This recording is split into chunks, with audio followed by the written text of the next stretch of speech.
This happened in the United States, in Nevada, during a drive that had already gone on longer than it should have. I had left earlier that day from California after visiting someone I used to know well. Nothing dramatic had happened.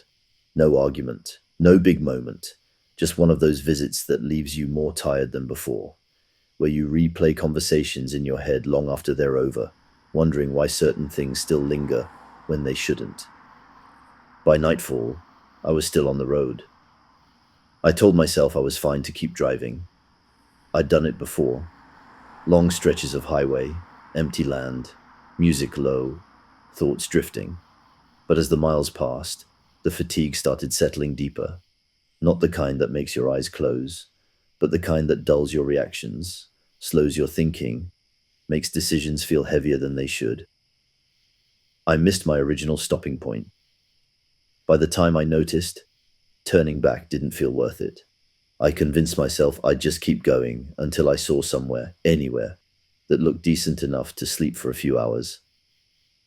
That's how I ended up in that town, if you can call it a town. One road, a gas station with harsh white lights, and a single hotel sitting slightly back from the street, its sign buzzing faintly as if it were struggling to stay awake too. It looked ordinary in the way places built for tired travelers often do, functional, uninviting, but reliable. I checked in just after midnight. The lobby was quiet, almost hollow. The air smelled faintly of dust and old cleaning products, and the kind of artificial freshness that never quite hides what's underneath. The clerk barely looked up when I approached. He slid the key across the counter, told me my room number, and mentioned casually that it was on the 3rd floor. End of the hallway, he added. I didn't think anything of it. At that point, all I wanted was a bed. The elevator felt slow, humming softly as it carried me up. When the doors opened, the 3rd floor was empty, the hallway stretching out longer than I expected, carpeted in a dark pattern that seemed designed to hide stains rather than decorate. My footsteps sounded too loud. The lighting was uneven, some fixtures brighter than others, leaving pockets of shadow along the walls. My room was indeed the last door on the right. Beyond it, nothing. Just a blank wall and the faint vibration of the building itself. Inside, the room was painfully normal. A bed with a patterned blanket, a small desk, a television. The window looked out onto the parking lot, where only a handful of cars sat under flickering lights. I locked the door, out of habit more than concern, dropped my bag, and sat on the edge of the bed. That's when I felt it. Not fear. A wave of exhaustion so deep it made my stomach tighten, the kind that sends chills through your body instead of warmth, like your system is running on something other than adrenaline. I leaned forward, elbows on my knees, letting my head hang for a moment, trying to ground myself. That was when the knock came. Not loud, just one firm tap. I straightened immediately, my stomach tightening again, this time sharper, colder. I checked the clock on the nightstand. 1:12 a.m. I didn't get up. I stayed seated on the edge of the bed, listening. "Can I help you?" I called out from where I was, my voice louder than I felt. Silence. Then I heard it. My own voice. Same tone, same calm, same words. "Can I help you?" The sound hit me hard, a cold shock that climbed up my spine and settled at the base of my neck. I stood up too quickly, the room tilting for a split second, and moved toward the door, drawn by something I couldn't quite place. I pressed my ear close to the wood. There was a faint sound on the other side, not a voice, not footsteps, something closer to a breath, or wind slipping through a narrow space. I didn't speak again, neither did it. Slowly, carefully, I stepped away from the door and back toward the bed, placing each foot as lightly as I could, afraid that whatever was on the other side might hear me moving inside the room. The rest of the night passed in a tense, distorted quiet. I sat on the bed with the lights on, watching the door, my body buzzing with a mixture of exhaustion and alertness that felt unsustainable. Every sound the building made, a pipe shifting, a distant door closing somewhere far away, sent another ripple of cold through my stomach. Morning came slowly. When I checked out, I asked the clerk, as casually as I could manage, if anyone had come by my room during the night. He looked confused. He told me that room had been empty before I arrived, vacant for a long time. Then, almost as an afterthought, he said something I haven't forgotten. That room doesn't usually get visitors, he said. People don't tend to stay there very long. I didn't ask him to explain. I was already leaving.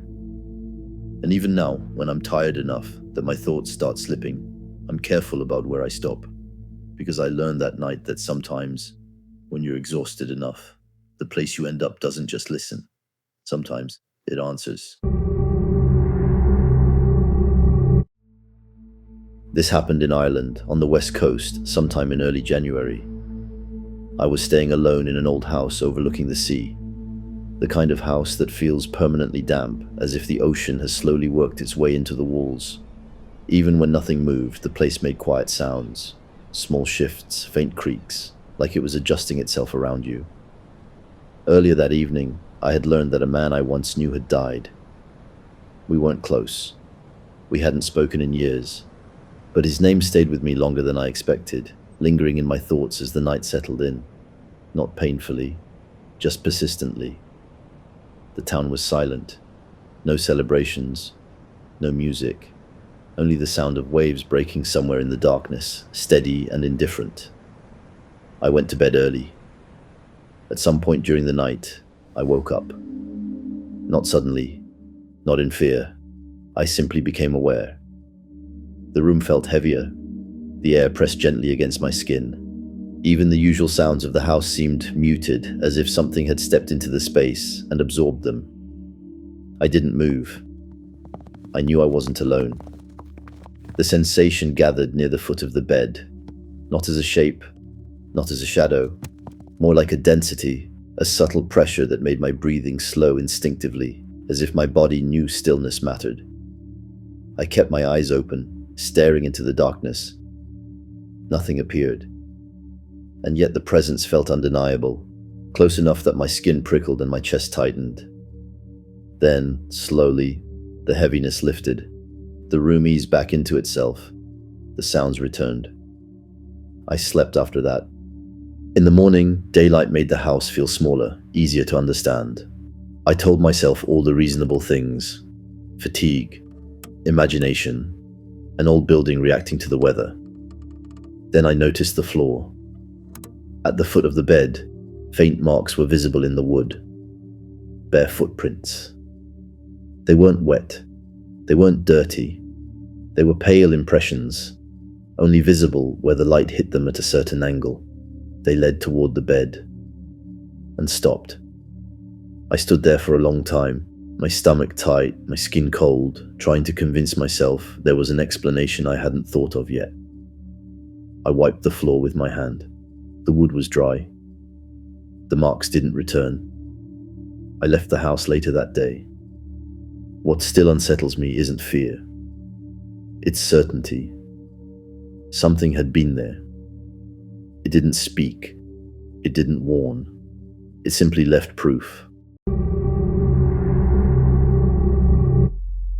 This happened outside the United States, in Southeast Asia, in a country I won't name because part of me still feels uneasy about placing it too precisely, even all these years later.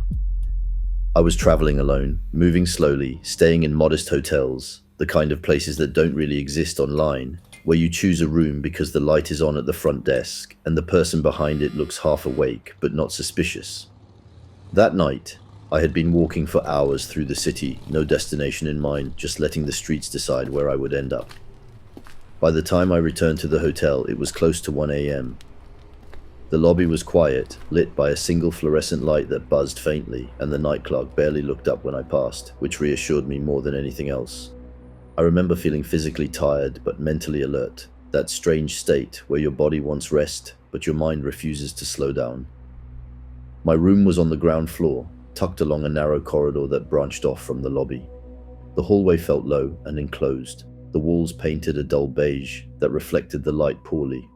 My footsteps sounded louder than they should have, echoing slightly as I walked. I unlocked my door, stepped inside, and locked it behind me, without really thinking about it. The room was simple. A bed, a small desk, a bathroom, A window facing a narrow exterior wall where damp concrete and old pipes caught the glow of a distant streetlight. Nothing about it stood out. I dropped my bag, kicked off my shoes, and sat on the edge of the bed, letting the quiet settle. Eventually, I lay down and fell asleep. In the dream, I was lying on my stomach, my head turned toward the nightstand, my face pressed into the pillow.